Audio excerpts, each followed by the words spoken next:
Hello friends, welcome back to my YouTube channel Manthan classes. तो आप सब कैसे हैं? आई होप आप सब बहुत अच्छे होंगे। तो चलिए आज की इस वीडियो में पिछली वीडियो का रिजल्ट देखते हैं, बच्चों ने किस प्रकार से अपना टेस्ट परफॉर्मेंस दिया है। सो आप इस वीडियो में अंत समय तक बने रहिएगा। तो चलिए वीडियो को स्टार्ट करते हैं। इस टेस्ट में टोटल नंबर ऑफ स्टूडेंट की बात की जाए बच्चों, तो पार्टिसिपेट किए थे, यहाँ पे देख लीजिए, मैं दिखाता हूँ आपको। 12 स्टूडेंट पार्टिसिपेट किए थे। कितने बच्चों? तो 12 स्टूडेंट पार्टिसिपेट किए थे, ठीक है ना। जिसमें से जो फर्स्ट रैंक लाए हैं बच्चों, वो लाए हैं आपका सुधा राज। कौन लाए हैं? सुधा। टोटल नंबर ऑफ क्वेश्चन 30 पोल किए थे, जिसमें से 25 नंबर लाइए सुधा, बहुत अल्टीमेट नंबर लाइए। और उसके बाद फिर पंकज है 25 नंबर लाए, फिर गायत्री 25 नंबर लाए, ठीक है ना। और उसके बाद कृष्णा 17 नंबर लाए। तो इस प्रकार से कृषांक इतना बच्चे अच्छा प्रयास किए हैं। अगर आप भी इस तरह का टेस्ट देना चाहते हैं, जी के जीएस का आप टेस्ट देना चाहते हैं, तो आपको ज़्यादा कुछ नहीं करना है। ये जो मंथन क्लास आपको दिख रहा है ना बच्चों, इसको ना टेलीग्राम पे जाकर के आपको सर्च करना होगा। और जैसे ही सर्च करोगे ना, तो इस तरह का इंटरफेस दिख जाएगा, आपको ज्वाइन कर लेना है। और तब देखिए मजा, जी के जीएस का कैसे याद होता है, एकदम पक्का गारंटी दे रहे हैं, मजा आ जाएगा आपको, ठीक है ना। तो फटाफट कर लीजिए। चलिए तो आज का देखते हैं वीडियो किस टाइप का वीडियो है, और उसी को देख करके तो आपको टेस्ट देना है। तो चलिए वीडियो को देखते हैं। आज का बच्चों जो वीडियो रहेगा ना, वो रहेगा सामान्य विज्ञान, ठीक है ना। सामान्य विज्ञान ये पार्ट 2 नहीं बच्चों, पार्ट 3 वीडियो में थोड़ा सा कर ले। तो ये पार्ट 3 वीडियो रहेगा बच्चों, ठीक है ना। ये पार्ट 3 वीडियो रहेगा। टोटल नंबर ऑफ क्वेश्चन की बात की जाए तो 30 क्वेश्चन हम देते हैं एवरी वीडियो में, ठीक है ना। और अभी तक आप टेलीग्राम पे ज्वाइन नहीं, तो वीडियो को डिस्क्रिप्शन में टेलीग्राम का लिंक होगा, फटाफट ज्वाइन कर लीजिए। टेस्ट का टाइमिंग बच्चों 8 बजे रहेगा। और अभी तक सब्सक्राइब नहीं किए तो कर लीजिएगा, क्योंकि महीना में एक बार प्राइस टेस्ट होता है। और जो बच्चे अच्छा परफॉर्मेंस देते हैं, अच्छा टेस्ट में टॉप लाते हैं, उनको मंथन क्लास की ओर से प्राइस दिया जाता है। तो इस बार आने वाला महीना में फर्स्ट वीक को, फर्स्ट संडे को ही प्राइस टेस्ट होगा। तो फटाफट वीडियो को देखिए और याद करिए बच्चों, ठीक है ना। तो चलिए आज का देखते हैं क्वेश्चन किस टाइप का क्वेश्चन है। बहुत इंपॉर्टेंट क्वेश्चन है, क्योंकि बच्चों एग्जाम, सभी एग्जाम नजदीक आने वाले, इसलिए हम टॉप क्वेश्चन को ला रहे हैं, ठीक है ना, ताकि आपका भी फायदा हो जाए और जो भी नए स्टूडेंट आ रहे हैं उनका भी फायदा हो जाए। तो चलिए आज का पहला क्वेश्चन है कि पारद तापमापी के आविष्कारक कौन है। पारद तापमापी के आविष्कारक कौन है? तो बच्चों ये फ़ारेनहाइट है। कौन बच्चों? फ़ारेनहाइट है, ठीक है ना। फ़ारेनहाइट का नाम सुने होंगे, फ़ारेनहाइट है ये, ठीक है। नेक्स्ट क्वेश्चन यहाँ पे देखते हैं कि वह वैज्ञानिक कौन था जिसने इस तथ्य का आविष्कार किया कि ग्रह मंडल का केंद्र सूर्य है, पृथ्वी नहीं। मतलब कि पूरा भी ग्रह है ना, उनका जो केंद्र है वो सूर्य है, ये है सूर्य है, पृथ्वी नहीं है। ये किसने खोजा था? क्लियर कर दिया। तो ये कॉपरनिकस ने कहा जाता है। इसलिए बोला जाता है बच्चों कि ग्रहों के खोजकर्ता कौन है? तो कॉपरनिकस, ठीक है ना। चलो नेक्स्ट क्वेश्चन यहाँ पे देखते हैं कि ओम के नियम से किस राशि का मात्रक लिया गया है। तो ओम के नियम से विद्युत यानी प्रतिरोध, विद्युत प्रतिरोध का मात्रक लिया गया बच्चों। आपको पता है ओम ने क्या दिया था कि V = जो दिए थे वो IR दिए थे। यहाँ पे V वोल्ट का काम करता है, I करंट का काम करता है, और है रेसिस्टेंस यानी रेसिस्टेंस ऑफ अ कंडक्टर, यानी तार के प्रतिरोध का यह काम करता है। और यही प्रतिरोध को मतलब दिए थे। प्रतिरोध का मात्रक आपको पता है ना, ये प्रतिरोध का मात्रक क्या होता है बच्चों? ओम होता है, ठीक है ना। इसको वो दिए थे, ठीक है। चलो नेक्स्ट क्वेश्चन के यहाँ पे देखते हैं कि अणु के कृत्रिम विभंजन की खोज किसने की थी। तो अणु के कृत्रिम विभंजन की खोज किसने की थी? फर्मी ने किया था। कौन बच्चों? फर्मी ने किया था। देखिए इसी तरह के हम टॉप आपको क्वेश्चन 30 यहाँ पे देंगे। और देखो बच्चों, जो नए हैं उनको कुछ नहीं करना है, बस इस वीडियो को देखिए, और देखने के बाद आपको क्या करना है, टेलीग्राम पे लाइव टेस्ट होगा शाम को, उसको दीजिए। और तब देखिए आपको मजा, कितना मजा आता है टेस्ट देने में। आपको पूरा का पूरा वीडियो याद हो, मतलब क्वेश्चन याद हो जाएगा बच्चों। देखिए चलो नेक्स्ट क्वेश्चन यहाँ पे देखते हैं कि हाइड्रोजन की खोज किसने किया था। एकदम टॉप क्वेश्चन बच्चों। हाइड्रोजन का जो खोज किया था वो हेनरी कैवेंडिश था। कौन बच्चों? हेनरी, इनका पूरा नाम था हेनरी कैवेंडिश, ठीक है ना।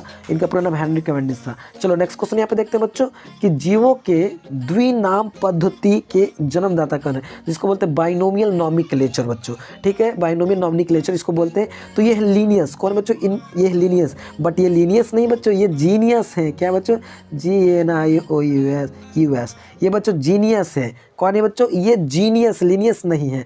मतलब आपको हम याद करने के लिए बता दे रहे हैं कि दिमाग सोचिए इनका कि जितने भी आप चीज़ जीव देख रहे हो ना, उनका द्विनाम पद्धति का मतलब बच्चों कि एक रासायनिक नाम उनका होता है। जैसे कि मैं एग्जांपल्स में आपको बता दूं कि मनुष्य है ना, मनुष्य का आपको अगर कोई पूछेगा कि वैज्ञानिक नाम क्या होता है, वैज्ञानिक नाम क्या होता है, तो सब आपको बताएगा होमो सेपियंस। तो उसी तरह से जितने भी जीव जंतु सबका एक वैज्ञानिक नाम होता है। तो किसने खोज किया बच्चों? लीनियस ने खोज किया। तो आप याद रखिएगा जीनियस, है ना। तो देख लीजिए कुछ इधर है वैज्ञानिक का नाम हम दे दिए, आप इसको याद ही कर लीजिएगा तो बेटर रहेगा बच्चों, याद कर लीजिएगा, बहुत अच्छा रहेगा आपके लिए, ठीक है ना।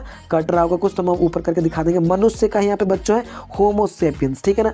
मेढक का यहाँ पे रानाटिडिना, ठीक है ना। बिल्ली का यहाँ पे बिल्ली का है फेलिस डोमेस्टिक। फिर कुत्ता का है बच्चों कैनिक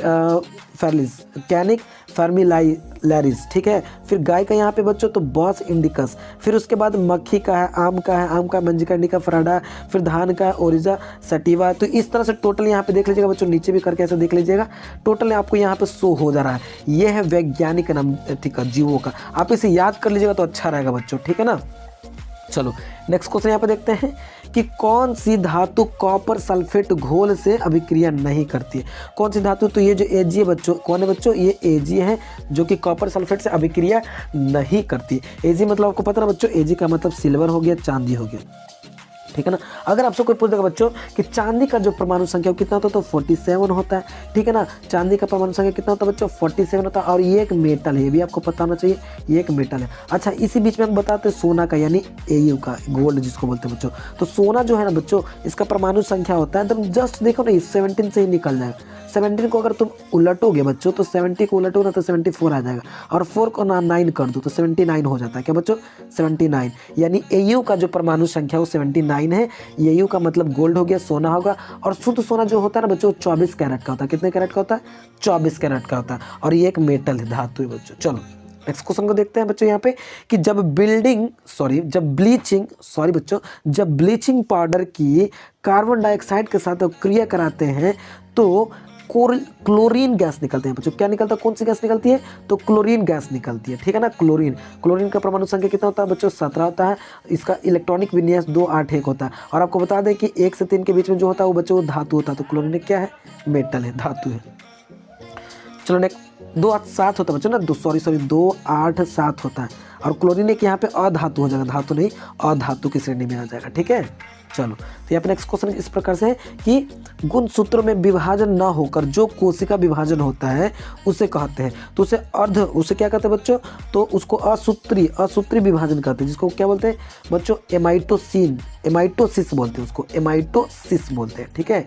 चलो नेक्स्ट क्वेश्चन यहाँ पे देखते हैं कि समस्त बहुकोशिकीय जंतुओं को किस विशिष्ट समूह में रखा जाता है।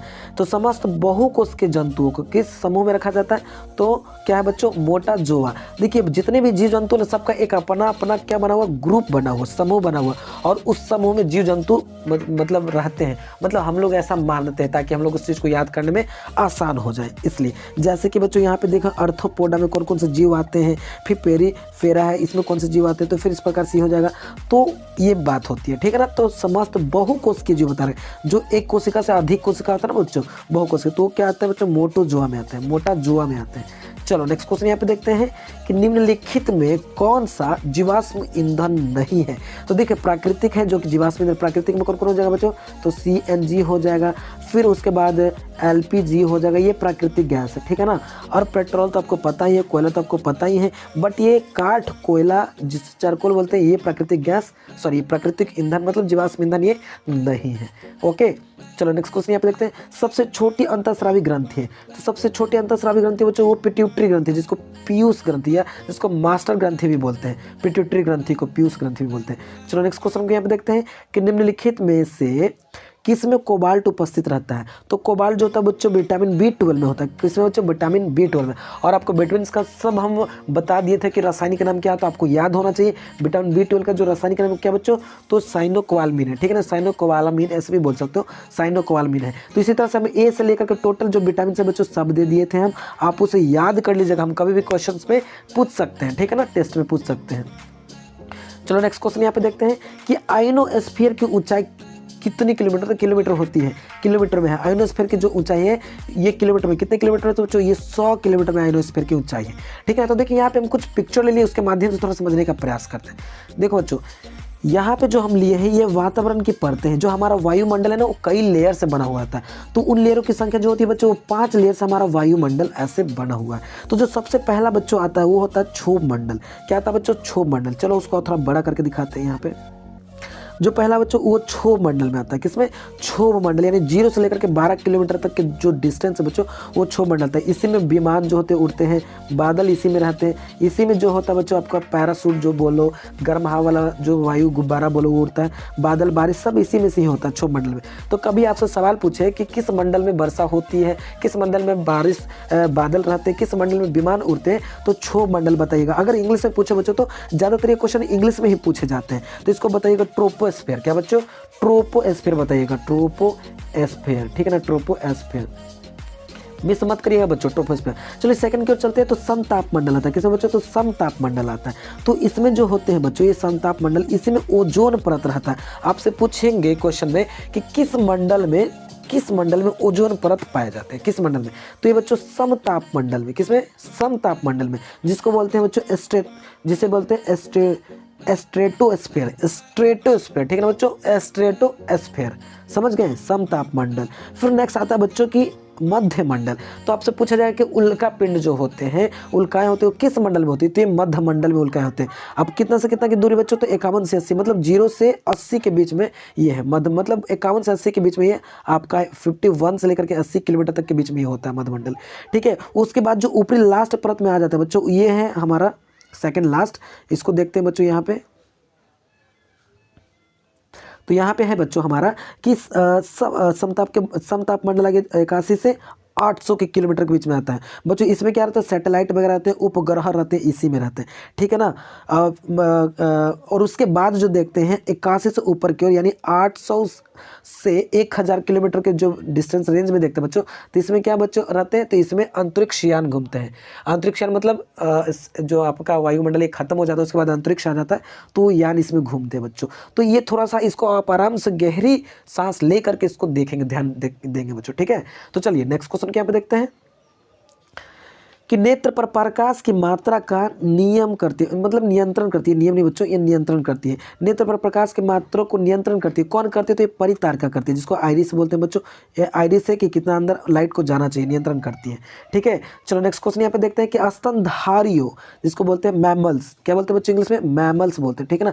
स्तनधारियों में निषेचन होता है, तो गर्भाशय नलिका में होता है। किसमें बच्चों? गर्भाशय नलिका में होता है निषेचन।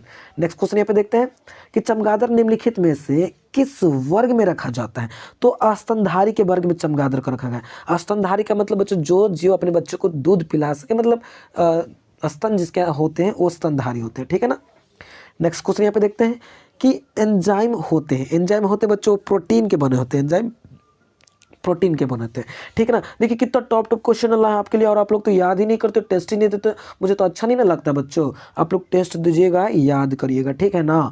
चलो नेक्स्ट यहाँ पर रीचर नहीं बच्चों, रिएक्टर स्केल जो निम्नलिखित में से किसके मापन में प्रयुक्त होता है? तो रिएक्टर स्केल बच्चों वो भूकंप की तीव्रता को मापता है कि कितना स्पीड से भूकंप आया, कितना स्पीड से झटका है भूकंप का, वो मापा जाता है रिएक्टर स्केल से, है ना बच्चों। चलो नेक्स्ट क्वेश्चन क्या पे देखते हैं कि वनस्पति तेल के हाइड्रोजनीकरण में प्रयुक्त उत्प्रेरक है, तो वह है निकेल। कौन बच्चों? निकेल है। वनस्पति तेल के हाइड्रोजनीकरण में निकेल का इस्तेमाल किया जाता है, निकेल का। नेक्स्ट क्वेश्चन यहाँ पे देखते हैं बच्चों कि पत्तियों पर पाए जाने वाले स्टोमाटा के खोलने में महत्वपूर्ण कारक कौन होता है? स्टोमाटा को कौन खोलता है ताकि गैसों का आदान प्रदान हो सके?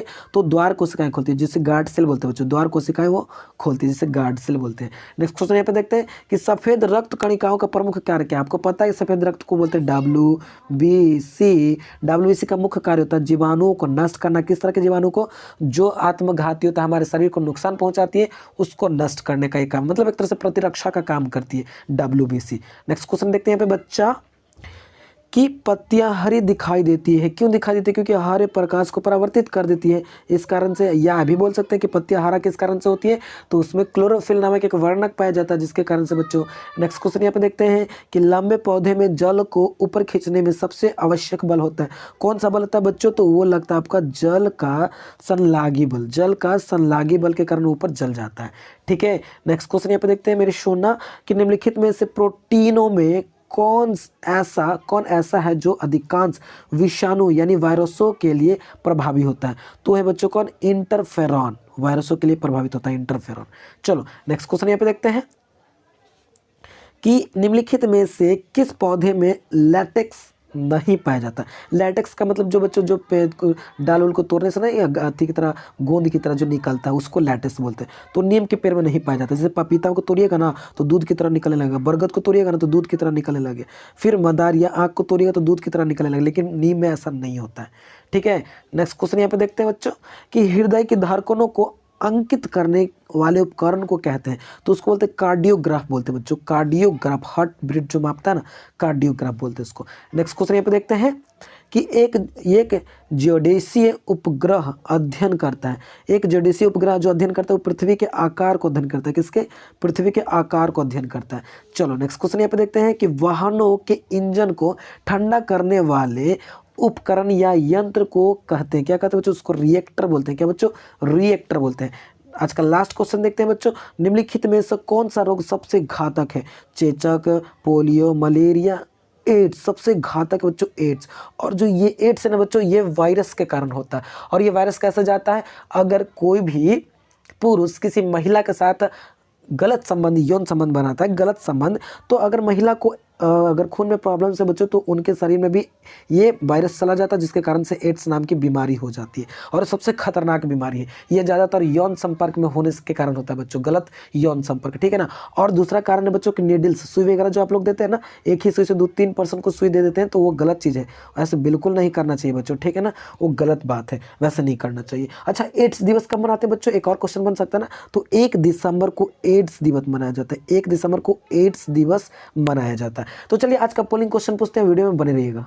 तो आज का पोलिंग क्वेश्चन बच्चों ने बड़ा इंपॉर्टेंट, ध्यान से सुनिए तो बहुत पिटाई होगी आपकी। ठीक है ना, कि विटामिन B1 विटामिन B2 दोनों का आपको क्या बताना? रासायनिक नाम बताना है, केमिकल नेम बताना दोनों का, केमिकल। ठीक, देखते हैं कौन कौन बच्चे बताते हैं केमिकल नेम। तो विटामिन B1 विटामिन B2 का केमिकल नेम। ज़्यादा टाइम नहीं लेंगे, तो चलिए आज के लिए इतना ही, फिर मिलते हैं नेक्स्ट वीडियो में। तब तक के लिए टेक केयर, बाय बाय।